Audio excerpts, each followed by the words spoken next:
Sud Radio, Osez entreprendre, Thomas Binet. Entreprenez, réentreprenez comme tous les dimanches avec Thomas Binet. Bonjour Thomas. Bonjour Jean-Marie. Au programme aujourd'hui. On va commencer avec la saga Fleury-Michon. Et puis il était cancre à l'école, il est devenu chef d'entreprise. Nous sommes avec Bruno David, notre grand témoin. Il va nous expliquer comment il est sorti de cette situation. Et puis on terminera, on va parler de l'arnaque aux faux dirigeants d'entreprise avec notre avocate. Oh, ça c'est intéressant, ça on va en parler aussi exactement. Mais tout de suite la saga de la semaine, comme vous le disiez, en partenariat avec nos partenaires du magazine Entreprendre. On a tous acheté un pot, une sauce Fleury-Michon un jour dans un supermarché, je pense. Et c'est une marque française emblématique dans le monde de la charcuterie et des plats cuisinés. Comment ça a commencé ? L'histoire débute, Jean-Marie, en 1905, lorsque Félix Fleury s'associe avec son beau-frère Lucien Michon, un négociant en viande.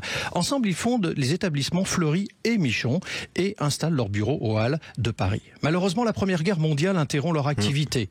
Mais dès les années 1920, Pierre Fleury, représentant de la deuxième génération, relance la charcuterie en intégrant l'abattage et la découpe de viande. Il pose ainsi les fondations de l'entreprise. Alors on a une autre période charnière dans l'histoire de cette entreprise, c'est les années 60 et 70. Qu'est-ce qui s'est passé ?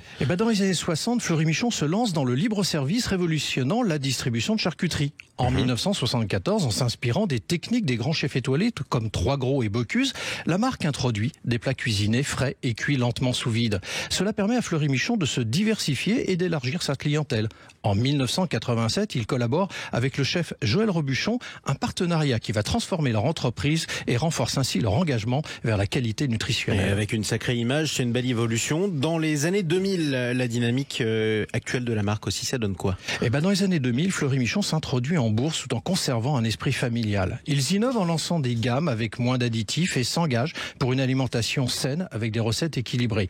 Plus récemment, en 2023, la marque a introduit la gamme Wok et On Go, offrant des plats rapides aux saveurs exotiques tout en utilisant des emballages recyclables. Et en 2024, ils ont également lancé les tranches VG qui démocratisent les protéines végétales. Fleury-Michon continue de prouver qu'innovation et qualité vont de pair. Je pense qu'on dit Wok and Go plutôt que Walk and Go. J'ai dit ça, un peu moi. plus clivant, oui, je pense aujourd'hui. Merci, Jean-Marie. Par les temps qui courent.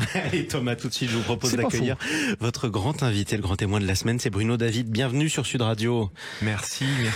Président de Foliatim, c'est une société opérant en téléphonie, cybersécurité, sur le cloud aussi. Vous nous expliquerez, Thomas, ce que c'est pour les entreprises. Alors Foliatim, c'est 70 millions d'euros de chiffre d'affaires avec 400 collaborateurs quand même.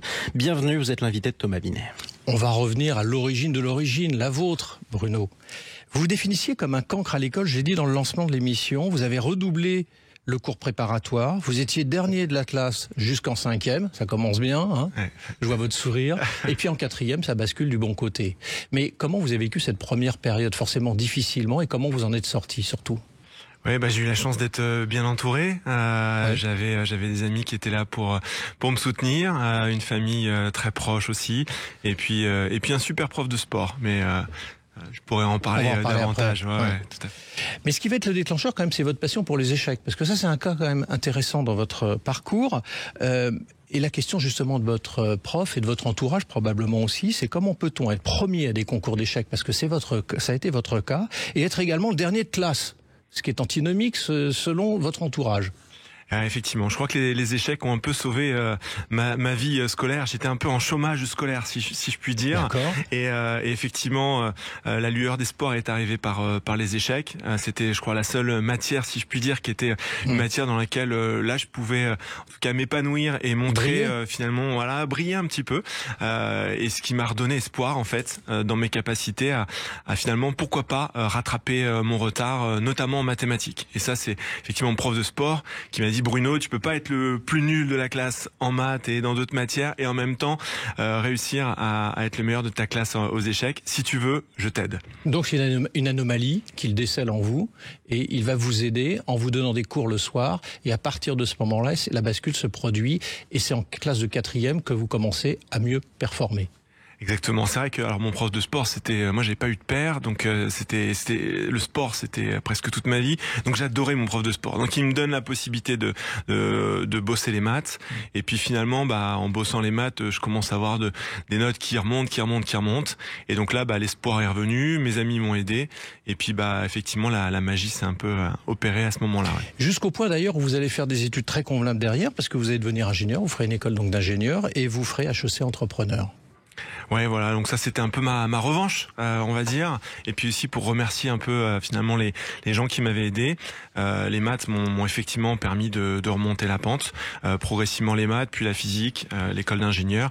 Et puis j'avais envie depuis tout jeune quand même d'entreprendre. J'avais toujours été délégué de classe ou délégué de promo.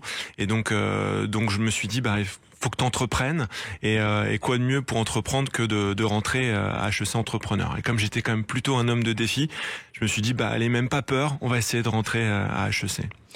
Cette idée d'entreprendre, vous l'évoquez à l'instant, elle remonte à loin. Vous l'avez toujours eu en vous? Oui, je crois que je vivais seul avec ma maman et donc j'ai toujours pris en fait quand même pas mal d'initiatives, de responsabilités quand même assez jeune.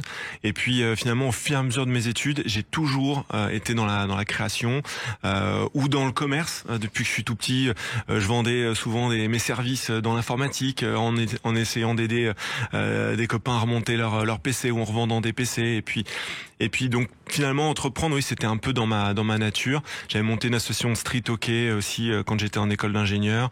J'étais président du bureau des élèves, etc. Donc j'ai toujours eu envie de faire des choses avec et de chercher des responsabilités, pardon. Et de chercher des responsabilités. Ouais. J'avais besoin de me mettre un petit peu en situation de risque. Voilà. Alors vous avez fait toute votre carrière dans la même entreprise jusqu'en 2021 où l'opportunité se présente de la racheter avec des managers de la société. D'abord, est-ce que l'enfant que vous étiez s'imaginer à un moment donné racheter une entreprise et prendre le lead sur les autres managers, parce que ça aurait pu être un autre des managers qui reprennent la boîte? Oui, alors moi c'est vrai que c'était mon rêve en fait depuis assez longtemps. Je suis rentré dans cette entreprise qui s'appelait Général Téléphonique qui est devenue Foliatim ensuite. On était 10 personnes, donc je suis quand même arrivé dans les premiers. Et dès le début, moi j'avais dit au président, un jour je veux racheter cette entreprise. Alors c'est plus facile de l'imaginer quand c'est une entreprise de 10 personnes. Quand elle fait 400 personnes comme aujourd'hui, c'est un peu plus compliqué. Mais progressivement, en tout cas, j'ai réussi à entreprendre dans l'entreprise. J'ai fait une forme d'intrapreneuriat. Et puis donc le projet de racheter un jour l'entreprise a toujours été quand même présent au fond de moi. Et donc oui, ça s'est présenté. Mais qu'est-ce qui fait que vous avez réussi à le convaincre? Alors c'est vrai que j'ai compris comprendre que vous partiez de loin, dans le sens, ça faisait des années que vous le travailliez au corps pour qu'ils vous la vendent, cette société. Mais qu'est-ce qui a fait que ça soit vous, en fait? Parce qu'il aurait pu avoir d'autres opportunités. Oui, c'est vrai. Alors bon, je l'ai beaucoup aidé. On avait 24 ans d'écart. Il n'était pas forcément ingénieur de formation. Moi, j'ai beaucoup structuré en fait toute la partie technique et vente de l'entreprise depuis le début. Donc assez vite, en fait, j'ai pris des responsabilités. À chaque fois que je pouvais prendre des responsabilités, essayer d'innover, de créer des nouvelles activités pour faire de la croissance, je l'ai fait. Ça a plutôt bien marché. Et donc en 2019, je suis retourné le voir et je lui dis bon Dominique, là cette fois-ci, je veux vraiment racheter l'entreprise. On a une belle équipe, on a un beau projet. Et donc il m'a dit bah écoute, si t'as un projet qui arrive à séduire des investisseurs, banco, on y va. Alors je vois comment vous avez réussi à le séduire lui et à le convaincre, mais comment vous avez réussi à séduire et convaincre les autres managers de vous donner le leadership de l'équipe? Bon, je pense que ça s'est fait naturellement. Ouais, on fonctionnait bien ensemble. J'avais un peu plus d'antériorité parce que j'avais été à l'origine, évidemment, de pas mal de création et de développement dans l'entreprise.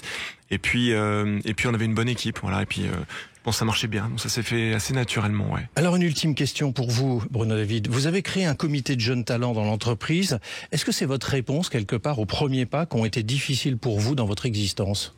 Oui, alors faut s'imaginer, donc en 2020 on reprend la boîte, donc on lève 40 millions d'euros avec les fameux 20 managers que vous évoquiez. Il fallait recréer en fait une nouvelle dynamique, hein, surtout en plein Covid. Il fallait recréer en fait de l'adhérence avec tous les collaborateurs, et on voulait effectivement faire émerger des collaborateurs à parité, un comité qui a été généré avec 18 personnes, 9 femmes, 9 hommes de tous les services de l'entreprise, et c'était, comme vous le disiez, l'occasion, en tout cas pour moi, de leur permettre d'avoir la même chance que celle que j'avais eue, de se développer dans l'entreprise aussi. Merci à vous. Et bravo, Bruno David. En tout cas, je rappelle que vous êtes le président de Foliatim. Tout de suite, on explique quelque chose. Bruno, le spécialiste des fournitures et de l'équipement pour les professionnels, présente Sud Radio, Osez entreprendre, les essentiels de l'entrepreneuriat. Thomas, on accueille Caroline Laverdé, notre avocate. Bienvenue sur Sud Radio. Vous allez avec Caroline, mon cher Thomas, nous parler d'une nouvelle arnaque très préoccupante, c'est incroyable, du faux dirigeant de société. Ben oui, Jean-Marie, parce qu'ils sont très créatifs, nos arnaqueurs. Bah, tant mieux. Je sais pas. Tant pis, on va le vérifier avec Caroline. Vouliez-vous nous alerter justement, Caroline, et alerter surtout les dirigeants d'entreprise qui nous écoutent ce dimanche matin d'une nouvelle arnaque très sophistiquée. Pouvez-vous nous expliquer en quoi consiste cette fraude aux faux dirigeants d'entreprise? Eh bien, c'est une arnaque qui est très sournoise, mon cher Thomas. Les escrocs commencent par obtenir des informations détaillées sur votre entreprise, généralement grâce à des bases de données qu'ils trouvent sur Internet, des bases de données publiques. Ils falsifient ensuite des documents et modifient les statuts au greffe du tribunal de commerce, en nommant un complice comme nouveau dirigeant. Et bien sûr, les véritables dirigeants n'en savent rien. Alors, quels sont les risques pour la société et comment repérer surtout cette fraude? Alors, le plus grand risque est celui de la prise de contrôle totale de l'entreprise par les escrocs, qui pourront vider les comptes bancaires, mais surtout contracter des prêts au nom de l'entreprise. Il est difficile évidemment de détecter ces agissements, mais certains signaux peuvent quand même vous alerter, des notifications anormales du greffe du tribunal de commerce ou des mouvements bancaires anormaux. Mais alors que faire si l'on pense, Caroline, être victime, le chef d'entreprise qui est victime d'une telle arnaque? On agit très rapidement, Thomas. D'accord. On contacte le greffe du tribunal pour signaler la fraude, pour demander également l'annulation des modifications. Il est ensuite important évidemment de porter plainte auprès des autorités, de prévenir votre banque également, et bien sûr un avocat spécialisé pourra vous aider à obtenir par une procédure judiciaire spécifique la restitution du contrôle de votre entreprise auprès du tribunal de commerce. Alors comment les entreprises, on va être préventifs, peuvent-elles se protéger face à ce type de fraude? Eh bien, à mon sens, il est essentiel de surveiller le registre du commerce et surtout les publications légales concernant son entreprise, en enregistrant par exemple des alertes automatiques. Et il faut aussi faire attention à protéger en interne les documents sensibles et à sécuriser l'accès au compte bancaire de l'entreprise. Et puis on fait attention à qui on embauche aussi. Vous avez vu cette autre arnaque chez Kiabi? Cette salariée accusée d'avoir soutiré 100 millions d'euros à son entreprise. Elle n'était pas à son coup d'essai. Non, c'est vrai, c'était pas la première fois. Comme quoi, faut vérifier le CV. Incroyable. Elle passait la belle vie à Miami, elle était partie. Merci à vous en tout cas. Merci à vous mon cher Thomas. Restez avec nous. On se retrouve dans un instant. On va essayer d'investir. À tout de suite.